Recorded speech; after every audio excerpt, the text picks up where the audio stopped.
औज़ुबिल्लाहिमिनश्शैतानिर्रजीम बिस्मिल्लाहिर्रहमानिर्रहीम। So dear students, welcome again to the Al-Munir Science Academy। मैं हूं सिकंदर हयात, आपका बायोलॉजी इंस्ट्रक्टर। तो चलिए स्टार्ट करते हैं बच्चों अपना आज का लेक्चर जो है अबाउट द गोल्जी अपरेटस। ठीक है, तो सबसे पहली बात यह है बच्चों कि हमारा आज का लेक्चर जो है गोल्जी अपरेटस के बारे में। इसमें सबसे पहले हम बात करते हैं डिस्कवरी के बारे में। ठीक है, चूंकि ये हमारी एक ऑर्गेनेली है तो देखा जाए कि किसने डिस्कवर किया था। तो ये एक साइंटिस्ट है जिसका नाम है कैमिलो गोल्जी। उसने 1898 में इसको डिस्कवर किया था, मतलब 1898 में इसको डिस्कवर किया था। अब कैसे डिस्कवर किया था, कैसे ये बना था, ठीक है, गोल्जी अपरेटस कैसे बनता है, एक्चुअली मीनिंग में हमने देखना है कि ये किस तरह बनता है और ये कैसे काम करता है। ठीक है, तो फॉर एग्जाम्पल आज मैं कैमिलो गोल्जी हूँ और आपको मैं बताऊंगा कि किस तरह, क्योंकि ये देखें बच्चों, हमने बायो को एक किस्म का हमने फील करना है, हमने देखना है कि बायो बनी कैसे है।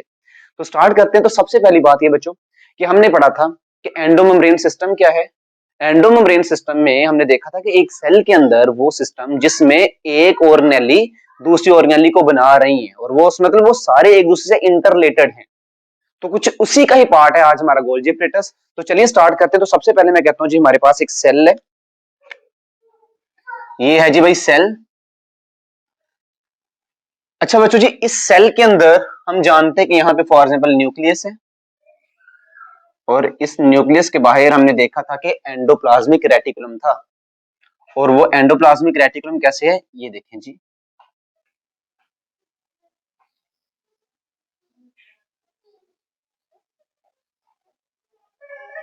और ये बेटे ये है एंडोप्लाज्मिक रेटिकुलम, जो कहां से स्टार्ट हुआ था, न्यूक्लियर एनवेलप से, और कहां तक जा रहा है बच्चों, वो जा रहा है प्लाज्मा मेम्ब्रेन तक।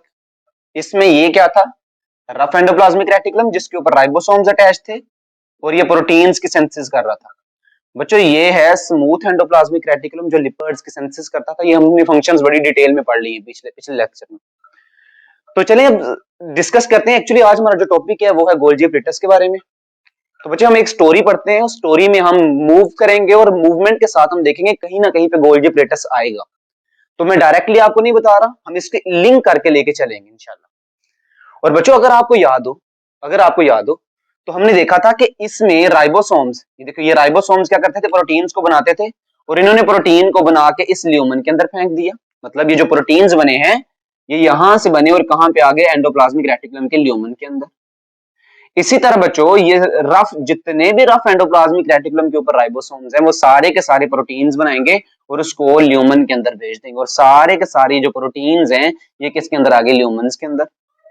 अच्छा, अब रफ एंडोप्लाज्मिक रेटिकुलम ने प्रोटीन्स बना लिए, स्मूथ एंडोप्लाज्मिक रेटिकुलम क्या करता था, वो तो बना रहा था बच्चों लिपिड्स। तो इसने क्या किया जी, ये लिपिड्स बना दिए। फॉर एग्जांपल मैं कहता हूं जी, ये उसने बना दिए लिपिड्स। तो आप जानते हैं, जरा ध्यान सुनिएगा मेरी बातें। और इसमें हमने देखा था कि ये एंडोप्लाज्मिक रेटिकुलम की ये जो स्टैक जो आपको नजर आ रहा है, इसमें इसको हम कहते हैं दीज आर कॉल्ड सिस्टर्नी। ये है सिस्टर्नी, मतलब एक सिस्टर्नी के अंदर यहां से राइबोसोम से प्रोटीन बने और उसके ल्यूमन में चले गए, और इधर से लिपिड्स बने और वो इसके ल्यूमन में चले गए। अच्छा, अब क्या होगा, ये जो स्मूथ एंडोप्लाज्मिक रेटिकुलम है, अच्छा बच्चों ये जो प्रोटीन्स है, ये वाले प्रोटीन्स ये रफ एंडोप्लाज्मिक रेटिकुलम से मूव करते हैं, स्मूथ एंडोप्लाज्मिक रेटिकुलम में आ जाते हैं। मतलब प्रोटीन्स मूव करके कहां पे आ गए हैं, स्मूथ एंडोप्लाज्मिक रेटिकुलम में, और यहां पर क्या बन गए, लिपिड्स। इसका मतलब अब स्मूथ एंडोप्लाज्मिक रेटिकुलम के पास लिपिड्स भी हैं और प्रोटीन्स भी हैं। और हमने देखा था कि एंडोप्लाज्मिक रेटिकुलम सबसे इंपॉर्टेंट ऑर्गेनेली के अंदर आता है। इसकी रीजन ये है क्योंकि ये डिफरेंट ऑर्गेनेलीज बनाने के लिए कंपोनेंट्स दे रहा है। जैसे मैंने आपको बताया कि हर एक ऑर्गेनेली की मेम्ब्रेन्स बनाने के लिए लिपिड्स चाहिए और प्रोटीन्स चाहिए। इसने ये प्रोटीन्स भेज दिए किसके पास, स्मूथ एंडोप्लाज्मिक रेटिकुलम ने के पास, और स्मूथ एंडोप्लाज्मिक रेटिकुलम ने लिपिड्स बना लिए। इसका मतलब अब ये दोनों कंपोनेंट्स यहां पर हैं। अच्छा बेटे, यहां से क्या होगा, ये स्मूथ एंडोप्लाज्मिक रेटिकुलम के ऊपर क्या बनेगा, बड। जैसे ये बड बनेगा, अब इस बड के अंदर यहां से आने वाले प्रोटीन्स भी चले गए और सेम एज इट यहां से आने वाले लिपिड्स भी चले गए। तो इसका मतलब अब ये जो बड बना है, इस बड के ऊपर ये वाले प्रोटीन्स भी हैं और यहां से बनने वाले लिपिड्स भी हैं। अच्छा, ये बड यहां से सेपरेट होगा, ये बड क्या होगा, यहां से सेपरेट। तो मैं कहता हूं ये जो बड है ये हो गया यहां पे से सेपरेट, और इस सेपरेट बड के अंदर क्या है बच्चों, इस सेपरेट बड के अंदर हमारे पास लिपिड्स और प्रोटीन्स हैं जो कहां से आए हैं, जो बेसिकली रफ एंडोप्लाज्मिक रेटिकुलम से प्रोटीन्स और स्मूथ एंडोप्लाज्मिक रेटिकुलम से हमारे पास लिपिड्स आए हैं। ये जो स्ट्रक्चर बना है ये वाला, इसको हम कहते हैं वेजिकल। याद रखो वेजिकल की डेफिनेशन क्या है कि एक सेल के अंदर कोई भी वो चीज जो मेम्ब्रेन के अंदर हो, ये देखो ये मेम्ब्रेन के अंदर कोई चीज है तो ये एक वेजिकल है बेसिकली। तो ये बच्चों ये वेजिकल बन गया। आप इस वेजिकल को लें बच्चे, इस वेजिकल को लें और ये वेजिकल क्या है, यहां पे आप लेके जाएं और इसको इस तरह प्रेस करें, थोड़ा सा प्रेस करें तो इसका स्ट्रक्चर कुछ इस तरह से बन जाएगा ऐसा। और इसी तरह ये जो है ना ये वाला स्ट्रक्चर ऐसा बना, क्योंकि मैंने बताया कि ये बेसिकली वेजिकल है। इधर से ये वेजिकल आया है और इस वेजिकल को आपने थोड़ा सा कंप्रेस किया और ये इस तरह हो गया। इसी तरह बच्चों और वेजिकल्स आते जाएंगे तो हमारे पास कुछ इस तरह के स्ट्रक्चर्स बनते जाएंगे।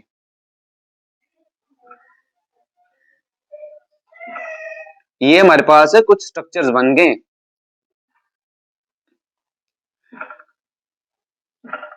और इस स्ट्रक्चर्स में आप देखें कि बेसिकली अंदर क्या है, लिपिड्स और प्रोटीन्स, और वो लिपिड प्रोटीन्स वेजिकल के जरिए यहां पर पहुंचे। बच्चों याद रखो जब ये वेजिकल, ध्यान समझने वाली बात है, जब ये वेजिकल्स को आप कंप्रेस कर देते हैं तो ये वेजिकल्स नहीं कहलाते, अब इनको आप कहना शुरू कर देते these are called the sacs, SACS। और ये क्या है, सैक्स। और कैसे बने हैं बच्चों, याद रखो ये सैक्स बेसिकली बने हैं वेजिकल्स की कंप्रेशन से। तो वो वेजिकल्स कहां से आई हैं, वो स्मूथ एंडोप्लाज्मिक रेटिकुलम से आई हैं और उस वेजिकल के अंदर क्या है, प्रोटीन्स और लिपिड्स। अच्छा अब बच्चों याद रखो इस तरह हमारे पास ये जो एक सैक, ये दूसरा सैक, ये तीसरा सैक, ये चौथा सैक, अब हमारे पास एक स्टॉक लग गया। स्टैक, स्टैक का मतलब होता है ढेर। ये हमारे पास सैक्स का एक ढेर है। और सैक कैसे बना है, ये बेसिकली बना है वेजिकल से। ध्यान समझने वाली बात है, कोई खास डिफरेंस नहीं है वेजिकल और सेक्स में। वेजिकल बेसिकली ये स्ट्रक्चर है। जब ये गोल्जी प्लेटस बनाने के लिए आता है तो ये बच्चों ये इसको हम कंप्रेस करते हैं तो ये फ्लैटन, मतलब फ्लैट का मतलब होता है सीधा, थोड़ा सा ये समवट जो आप देख रहे हैं कि ये फ्लैट सा बन गया है, एक दूसरे के ऊपर रखा जा सकता है। तो ये जो स्ट्रक्चर बना है, इस स्ट्रक्चर को हम कहते हैं ये वाला जो, अब इसको हम कहते हैं it is called the Golgi apparatus. तो अगर आपसे पूछा जाए कि गोल्जी प्लेटस बनता कैसे है, इसकी इब्तदा कहां से है, तो आपने फौरन समझ जाना है कि ये स्मूथ एंडोप्लाज्मिक रेटिकुलम से ही बनता है। इसके जो कि बच्चों आप जानते हैं, याद रखो कि जो इसने कंपोनेंट्स भेजे हैं उसी कंपोनेंट्स को यूज करते हुए हमारे पास ये बना है। और बेटे ये यहां से क्या निकला था, ये जो वेजिकल निकली कहां से निकली है, सिस्टर्नी से। किससे निकली है, सिस्टर्नी, क्योंकि इसके हमने कहा था ये मेम्ब्रेन्स को हम कहते हैं सिस्टर्नी। और आप देखिए कि यही तो मेम्ब्रेन्स आगे जाके गोल्जी प्लेटस बना रही, तो इसका मतलब इसकी मेम्ब्रेन्स को भी हम कहेंगे these are called the cisternae. तो ये भी क्या होंगी, सिस्टर्नी ही होंगी। तो अभी तक हमारे पास एक एक थोड़ी सी स्टोरी बन गई है, वो ये है कि एंडोप्लाज्मिक रेटिकुलम की रफ एंडोप्लाज्मिक रेटिकुलम प्रोटीन्स को बना के ल्यूमन में फेंकता है, स्मूथ एंडोप्लाज्मिक रेटिकुलम लिपिड्स को बना के ल्यूमन में फेंकता है। स्मूथ एंडोप्लाज्मिक रेटिकुलम एक बड बनाता है जिसके अंदर प्रोटीन्स भी हैं और लिपिड्स भी हैं, और वो बड निकल अलग होता है और उस बड को अब हम कहते हैं it is called the vesicle. ये जो वेजिकल है ये जाता है, इसको हम कंप्रेस करके फ्लैट करते हैं ताकि हम इसको एक दूसरे के ऊपर रख सकें। और ये जो फ्लैटन चीज, अब हमारे पास एक स्टैक बन जाता है। ये देखिए हमारे एक स्टैक ढेर बन गया, किसका, उस फ्लैटन सैक्स का। इस सैक्स का हमारे पास एक ढेर बन गया, it is called the Golgi apparatus. तो अब बात करते हैं हमारे पास डिस्कवरी के बारे में। तो हमने कहा था it was discovered by the Camillo Golgi, Camillo CAMILL, Camillo Golgi ये बंदा था जिसने डिस्कवर किया था। कब किया था, 1898 के अंदर इसने इसको डिस्कवर किया। और इसने डिस्कवर किया मतलब उसने तो देखा कि ये है कुछ ना कुछ चीज ही है, लेकिन ये बना कैसे है, इसका ओरिजिन कहाँ है, कहां से है, तो it is basically formed from the endoplasmic reticulum. और इस एंडोप्लाज्मिक रेटिकुलम की डिटेल में भी देखा जाए तो basically it is formed by the budding of the smooth endoplasmic reticulum. तो ये कैसे बना है, स्मूथ एंडोप्लाज्मिक रेटिकुलम से ये बना है, ठीक है। तो अब हमारे पास ये गोल्जी प्लेटस बन गया है। इस गोल्जी प्लेटस में आपने देखा है कि सर मेम्ब्रेन्स में कोई डिफरेंस नहीं है, क्योंकि ये वाली मेम्ब्रेन्स भी सिस्टर्नी थी, तो इन्हीं से तो हमारे पास गोल्जी प्लेटस बना है। तो बच्चों डेफिनेटली फिर इनकी मेम्ब्रेन्स भी क्या होंगी, सिस्टर्नी ही होंगी। तो एंडोप्लाज्मिक रेटिकुलम और गोल्जी प्लेटस की मेम्ब्रेन्स में कोई डिफरेंस नहीं, these are called the cisternae. Next move करते हैं बच्चों। तो इसके आ जाते हैं फेजेस। फेजेस क्या हैं, याद रखना एक एक जगह पे आप देख रहे हो, एक जगह से देख रहे हो वेजिकल्स आ रही हैं, ये वेजिकल आ रही हैं और वेजिकल्स आके ये सेक्स को बना रही हैं। और ये जो सेक्स को बना रही, इसका मतलब ये आप इस यहां से वेजिकल्स को मिला के सेक्स को बना रहे हो, इन सेक्स को आप यहां से बनाना शुरू कर रहे हो। So this phase is called the forming phase. एक गोल्जी प्लेटस का वो फेज जहां से वेजिकल्स आके कंबाइन होती हैं, इसको हम कहते हैं फॉर्मिंग फेज। और आप देखें बच्चों ये कुछ इस तरह का लग रहा है, ये देखें ये कुछ इस तरह का लग रहा है। इसको इस शेप को हम कहते हैं, इस शेप को हम कहते हैं कन्वेक्स शेप। क्या कहते हैं बेटा? Convex shape. कन्वेक्स शेप या फॉर्मिंग फेज। और इस फेज में आप देखें, आपको अगर स्ट्रक्चर कुछ इस तरह का नजर आए, और ये स्ट्रक्चर आप देखें आपको यहां पे मिलेगा। So this is called the concave phase. तो फॉर्मिंग फेज वो वाला फेज है जहां पे आके वेजिकल्स मिल रही हैं, और this is called a forming phase. और इस फॉर्मिंग फेज को हम कहते हैं सिस फेज। और यहाँ पे आप देखेंगे कि वेजिकल्स निकलेंगी यहां से, जिस तरह यहाँ पे वेजिकल्स आके जुड़ी थी, यहां से मजीद वेजिकल्स निकलेंगी। It is called the maturing phase. मतलब यहां से बनना शुरू हुआ तो वो फॉर्मिंग फेज, यहाँ पे आके एंड हो रहा है तो it is called the maturing phase. तो हमने देखा दो तरह के फेजेस हैं, एक को आप कह लें जी it is called the forming phase, forming phase, और एक को आपने कहना है जी मैच्योरिंग फेज। उसके बाद देखिए बेटा, फॉर्मिंग फेज को आपने कहा सिज फेज, और मैच्योरिंग फेज को आपने कहा ट्रांस फेज। और ये it is called the cis phase और it is called the trans phase. ये फॉर्मिंग है, ये क्या है? मैच्योरिंग। और यहाँ पे आप देख रहे हैं कि गोल्जी प्लेटस में ये आपको किस तरह के लग रहे हैं? Convex type. It is convex type shape में नजर आ रहा है, और ये किस शेप में नजर आ रहा है? ये नजर आ रहा है कनकेव शेप में। तो ये हमने देख लिया जी गोल्जी प्लेटस क्या है, ठीक है। और बेसिकली वेजिकल्स से कैसे बनता है। वेजिकल्स को सैक्स कब कहेंगे? वेजिकल्स को सैक्स तब कहेंगे जब उनको हम कंप्रेस करके फ्लैट बना देंगे, ठीक है। These are called the sacs. और फिर उसके बाद बच्चों नेक्स्ट मूव करते हैं, तो हमें पता चलता है कि अगर मैं आपसे कहूं, आप कहेंगे सर ये गोल्जी प्लेटस है, ठीक है, ये गोल्जी प्लेटस। और यहाँ पर अगर यहाँ पर देखें तो ये क्या है? वेजिकल्स। क्या बेटा? वेजिकल्स। यहाँ पर आने वाली वेजिकल्स हैं, यहाँ से जाने वाली वेजिकल्स हैं। फॉर्मिंग फेज से वेजिकल्स आके मिल रही हैं, मैच्योरिंग फेज से वेजिकल्स जाके मूव बाहर की तरफ मूव कर रही हैं। तो अगर हम इस स्टैक के साथ, इस स्टैक के साथ इन वेजिकल्स की भी बात करें तो इस पूरे को हम कहते हैं गोल्जी कॉम्प्लेक्स। मतलब अकेला अगर स्टैक है सिस्टर्नी का, it is just called Golgi plates. लेकिन अगर हम बात करें कि गोल्जी प्लेटस के साथ साथ ये वेजिकल्स अटैच है जो आ रही हैं और जा रही हैं, इनकी इकट्ठी बात करें तो इसको हम कहते हैं it is called Golgi complex. तो ये बच्चों ये तो हमने देख लिया कि बेसिकली ये क्या है। और इसके बाद देखें हमने ओरिजिन इसका देख लिया, कहां से आया है, सिस्टर्नी क्या होती है, इसको और इसको सिस्टर्नी क्यों कहा जाता है। फिर हमने देखा कि ये किस तरह कंपोनेंट्स को बना रहे हैं। और उसके बाद फिर हमने देखा जी बेटे सिस्टर्नी के बाद हमने देखा इसके फेजेस क्या हैं। और फेजेस बेटे हमने देखे इसके दो फेज हैं, एक फॉर्मिंग फेज जहां से वेजिकल्स आके वो बना रहे हैं, और एक मैच्योरिंग फेज है जहां से वो जा रहे हैं। और उसके बाद बच्चों मैं आपको एक बात बता दूं कि चूंकि ये इसके इर्द गिर्द मेम्ब्रेन बाउंड्री है, और मेम्ब्रेन वाली कोई भी ऑर्गेनेल वो यूकैरियोटिक सेल में पाई जाती है, तो इसका मतलब ये यूकैरियोटिक सेल में पाई जाएगी, प्रोकैरियोटिक के अंदर ये नहीं पाई जाएगी। आइए इसके फंक्शंस के बारे में डिस्कस करते हैं। तो फंक्शंस में सबसे पहला आता है जिसका सेक्रेशन। बच्चों बहुत इंपॉर्टेंट काम है इसका। इसका काम पता क्या है? जैसे मैं आपसे कहता हूं कि मेरे पास एक फैक्ट्री है, ठीक है। इस फैक्ट्री में एक डिपार्टमेंट कोई ना कोई चीज को बना रहा है, ठीक है, और बना के बाद में हमने इसको बाहर भेजना है। और आप बच्चों याद रखना क्योंकि सेल, मैंने आपको पिछले लेक्चर में बड़ा अच्छे तरीके से एक्सप्लेन किया था कि कुछ प्रोडक्ट्स ऐसे हैं जो हमें बाहर भेजने पड़ते हैं, प्रोटीन्स वगैरह। और वो प्रोटीन्स जो हैं वो कहां से बन रहे थे? रफ एंडोप्लाज्मिक रेटिकुलम के पास। अच्छा, और कुछ ऐसे हैं जो हमें सेल के अंदर ही रखना पड़ते हैं। तो मैं कहूंगा अगर कोई चीज मैंने बाहर भेजनी है, कोई चीज मैं बना रहा हूँ उसको मैंने बाहर भेजी, तो मुझे वो क्या करनी पड़ेगी? उसको पैक करना है, पैक करने के बाद उसको एक्सपोर्ट करना है। तो मेजर काम जो इसका है, ये जो हमारे पास गोल्जी प्लेटस है, इसका काम है सेक्रीशन का। इसने खारिज करना है किसी चीज को, मतलब किसी चीज को एक्सपोर्ट करना है। और बच्चों एक्सपोर्ट करने से पहले इसको पैक करना पड़ेगा। तो ऐसा ही ये करता है। ये देखिए, जैसे मैं आपसे कहता हूं कि अगर सेल के बाहर कोई चीज भेजनी है, मतलब मैं कहता हूं कोई प्रोटीन सेल के बाहर भेजनी है। अब सेल के बाहर अगर प्रोटीन भेजो तो प्रोटीन यहां से वेजिकल के थ्रू इस गोल्जी प्लेटस के पास आएंगे, वेजिकल के थ्रू इस गोल्जी प्लेटस के पास आएंगे। गोल्जी प्लेटस क्या करेगा? इनकी पैकिंग करेगा, और पैकिंग करने के बाद इसको सेल मेम्ब्रेन से बाहर मूव करवा देगा। आप कहेंगे सर पैकिंग क्यों की है? बच्चों याद रखो यहाँ पर कुछ एंजाइम्स होते हैं। एंजाइम्स, वो एंजाइम्स क्या करते हैं? किसी भी प्रोडक्ट को नुकसान पहुंचा सकते हैं। दैट इज वाई मतलब आप प्रोटीन बाहर को भेजना चाहते हैं, आप डायरेक्टली अगर भेजेंगे तो शायद प्रोटीन एंजाइम क्या करते हैं? उस प्रोटीन को तोड़ दे और आपको प्रोटीन बाहर ना पहुंचे। तो इसीलिए लाजमी है कि जब भी प्रोटीन को बाहर भेजना तो उसकी पैकिंग करके भेजें। तो याद रखो, हमने बाहर जब भेजना तो उसको पैकिंग करके, और पैकिंग कौन करेगा? वो गोल्जी प्लेटस करेगा। इतने ज्यादा प्रोटीन है जो जिनकी हम पैकिंग करके बाहर भेजते हैं। जैसे मैं आपसे कहूं insulin, for example insulin, pancreas insulin को बनाता है, और इंसुलिन को बनाने के बाद उसकी पैकिंग करता, सॉरी हाँ जी, पैंक्रियाज ने इंसुलिन खारिज करना है, तो पैंक्रियाज के जो सेल्स हैं बेसिकली वो इंसुलिन खारिज कर रहे हैं। अब इंसुलिन क्या है, एक प्रोटीन, वो कहाँ पे बनेगा, रैप्ट एंडोप्लाज्मिक रेटिकुलम के पास, और चूंकि इसने बाहर खारिज होना है तो वो जाएगा गोल्जी प्लेटस के पास कि भाई मेरी पैकिंग कर दो। गोल्जी प्लेटस क्या करेगा, उसकी पैकिंग करेगा, उसको बाहर एक्सक्रीट कर देगा।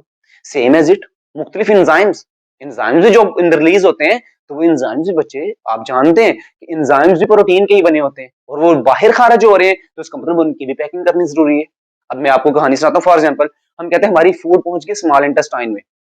अब स्मॉल इंटेस्टाइन में आप जानते हैं कि लाइपेज एंजाइम आता है जो क्या करता है, जो लिपिड्स को तोड़ता है। ट्रिप्सिन एंजाइम आता है जो प्रोटीन्स को तोड़ता है। अमाइलेज आता है जो किसको तोड़ता है, स्टार्च को तोड़ता है। तो चूंकि सारे के सारे, चाहे वो अमाइलेज हो, वो ट्रिप्सिन हो, या वो लाइपेज एंजाइम हो, सारे के सारे एंजाइम्स है, और एंजाइम्स किसके बने, प्रोटीन्स के। और प्रोटीन्स को अगर आपने बाहर एक्सक्रीट करना है तो बेटा इसी तरह ही वो सेल, जो पेंक्रियाज के सेल्स हैं, अगर उन्होंने वो एंजाइम्स बाहर खारिज करने हैं तो उन पेंक्रियाज के सेल्स में यही काम हो रहा है। Golgi endoplasmic reticulum, rough endoplasmic reticulum उन प्रोटीन्स को बनाता है, मतलब प्रोटीन्स एंजाइम्स में कन्वर्ट होते हैं। अब वही एंजाइम्स हमने बाहर एक्सक्रीट करने, तो चाहे लाइपेज है या कोई भी एंजाइम हो, तो उसको लाइपेज एंजाइम्स को हम भेज देते हैं किसके पास, गोल्जी प्लेटस के पास। गोल्जी प्लेटस क्या करता है, उनके इर्द गिर्द एक मेम्ब्रेन लगा देता है। क्या लगा देता है बेटा, मेम्ब्रेन। मतलब मैं कहूं कि यहां से क्या करेगा, ये एक उसने मेम्ब्रेन लगा दी, और इस मेम्ब्रेन के अंदर लाइपेज पड़ा है, लाइपेज एंजाइम पड़ा है, और इसमें प्रोटीज एंजाइम पड़ा है, और साथ में जो है वो प्रोटीन को तोड़ने वाला जिसको हमने कहा ट्रिप्सिन, और साथ में जो है ना अमाइलेज पड़ा है जो कार्बोहाइड्रेट्स को तोड़ रहा है। अब ये जो स्ट्रक्चर बना है इसको हम कहते हैं ग्रेन्यूल। तो इसका मतलब पेंक्रियास से जो ग्रेन्यूल बाहर आते हैं, बेसिकली वो कौन बना रहे हैं, these are formed by the Golgi plates. और गोल्जी प्लेटस उन ग्रेन्यूल्स को बनाएगा, और उन ग्रेन्यूल्स के अंदर सारे के सारे एंजाइम्स हैं, हम इसको सेल मेम्ब्रेन से फिर बाहर इसी तरह एक्सक्रीट कर देते हैं। मेरी बात समझ में आ गई है? आई होप सो कि आपको अच्छी तरह से अंडरस्टैंडिंग हो जाएगी। अच्छा, अब मजीद थोड़ा सा आगे जाते हैं तो हमें पता चलता है कि भाई हमारे जो वैक्यूल है, या पैरोक्सिसोम्स हैं या ग्राइओक्सिसोम्स हैं, वो भी कौन बनाता है, गोल्जी प्लेटस ही बनाता है। तो बच्चों इसको कोई मसला नहीं है, क्योंकि आप जानते हैं कि मेम्ब्रेन एक ऑर्गेनेलिज को बनाने के लिए, ऑर्गेनेलिज बनाने के लिए चंद एक चीजें ही चाहिए, मेजरली प्रोटीन चाहिए और लिपिड्स चाहिए। तो इसके पास दोनों ही है। वो क्या करेगा, सिर्फ उनके इर्द गिर्द मेम्ब्रेन लगाएगा। तो जैसे मैं आपसे कहूँ वैक्यूल, वैक्यूल क्या है, वैक्यूल वही एक बेसिकली वेजिकल ही है वैक्यूल, जिसके अंदर क्या है जी, इंजाइम्स, और वो इंजाइम्स किसके पास यहां से आए थे और किसके पास गए, गोल्जी प्लेटस के पास। गोल्जी प्लेटस ने सिंपली इसकी पैकिंग की, और पैकिंग करने के बाद वैक्यूल बना दिया। तो हमने वाकई देखा था कि यहाँ से जो बनने वाले प्रोटीन्स हैं वो बाहर भी खारिज होंगे। हमने पिछले चैप्टर में देखा था, पिछले सॉरी टॉपिक में, कि यहाँ से बाहर भी खारिज होंगे और साथ साथ में वो सेल के अंदर भी स्टे कर सकते हैं, साइटोप्लाज्म के अंदर। तो वाकई वैक्यूल की फॉर्म में वो सेल के अंदर स्टे किए, लेकिन मेजर काम किसका है, वो गोल्जी प्लेटस का। उसने उसकी पैकिंग कर दी है। पैकिंग करने के बाद अब वो सेफ हो गए, मतलब उन एंजाइम्स को साइटोप्लाज्म के किसी भी एंजाइम से खतरा नहीं है। नेक्स्ट मूव करते हैं बच्चों। इसी तरह आप देखें जी, ये तो हमारा हो गया सेक्रीशन, सेल सेक्रीशन। आपसे पूछा जाए एमसीक्यूज में सेल की सेक्रीशन वाला काम कौन करेगा, तो आपने कहना जी बिना सोचे समझे कहना it is done by the Golgi plates. ये गोल्जी प्लेटस ही काम करेगा। चलिए जी नेक्स्ट मूव करते हैं, कॉन्जुगेशन। और बच्चों आप जानते हैं कि ये डिफरेंट ऑर्गेनेलिज बना रहे हैं, बिल्कुल बना रहे हैं। इसने प्रोटीन्स भेजने, सेल मेम्ब्रेन के लिए भी प्रोटीन्स भेजने, लिपिड्स भेजने। और बच्चों हर सेल मेम्ब्रेन के लिए प्रोटीन लिपिड के अलावा जो है ना वो कार्बोहाइड्रेट भी चाहिए। जो कार्बोहाइड्रेट प्रोटीन से मिलते हैं तो क्या बनाते हैं, ग्लाइकोप्रोटीन्स। अगर कार्बोहाइड्रेट्स लिपिड से मिलते हैं तो क्या बनाते हैं, ग्लाइकोलिपिड्स। इसका मतलब ग्लाइकोप्रोटीन्स और ग्लाइकोलिपिड्स भी तो चाहिए ना। हमने देखा था सेल मेम्ब्रेन का जब स्ट्रक्चर देखा तो हमें पता चला कि ग्लाइकोप्रोटीन और ग्लाइकोलिपिड्स भी पार्ट है। मतलब अगर प्रोटीन के पोर्शन पे जो है ना वो कार्बोहाइड्रेट अटैच है तो वो क्या है, ग्लाइकोप्रोटीन। अगर लिपिड के पोर्शन पे कार्बोहाइड्रेट अटैच है तो वो क्या, ग्लाइकोलिपिड। अब इसका मतलब वो भी तो हमने बनाने हैं। हाँ जी, प्रोटीन हमने यहाँ से उठाई, यहाँ से पैकिंग की, सेल मेम्ब्रेन के पास भेज दिया कि आप सेल मेम्ब्रेन बना लें। हमने लिपिड लिया, उसको भेज दिया। लेकिन ग्लाइकोप्रोटीन और ग्लाइकोलिपिड जो वहां पे हैं वो भी हमने ही, इस गोल्जी प्लेटस ने ही बना के भेजनी है। तो जब कोई दो डिफरेंट चीजें मिलती है तो उसको हम कहते हैं कॉन्जुगेशन। मतलब एक कार्बोहाइड्रेट मिले साथ में लिपिड के साथ तो क्या बनेगा, ग्लाइकोलिपिड। अगर कार्बोहाइड्रेट प्रोटीन से मिलेगा तो क्या बनेगा, ग्लाइकोप्रोटीन। तो दो डिफरेंट कंपाउंड्स मिल रहे हैं तो it is called the conjugation. और कॉन्जुगेशन बहुत इंपॉर्टेंट है। द रीजन इज दैट कि हर ऑर्गेनेली के लिए ग्लाइकोप्रोटीन और ग्लाइकोलिपिड्स की जरूरत है। जो कौन दे रहा है, वो दे रहा है बेटा गोल्जी प्लेटस। तो ये हमने देख लिया कि कॉन्जुगेशन में हमारे पास क्या आएगा जी, glycoproteins same as it glycolipids ये कौन दे रहे बच्चे, ये दे रहे हैं, बना रहे हैं गोल्जी अपरेटस। आइए जरा नेक्स्ट मूव करते हैं। तो थोड़ा सा मैं आपको बता दूं कि सेल वॉल जो होती है वो भी गोल्जी अपरेटस की वेसिकल्स के मिलने से ही बनती है। ठीक है, तो यहाँ तक था बेटा आज का हमारा लेक्चर। मिलते हैं नेक्स्ट लेक्चर में, तब तक के लिए।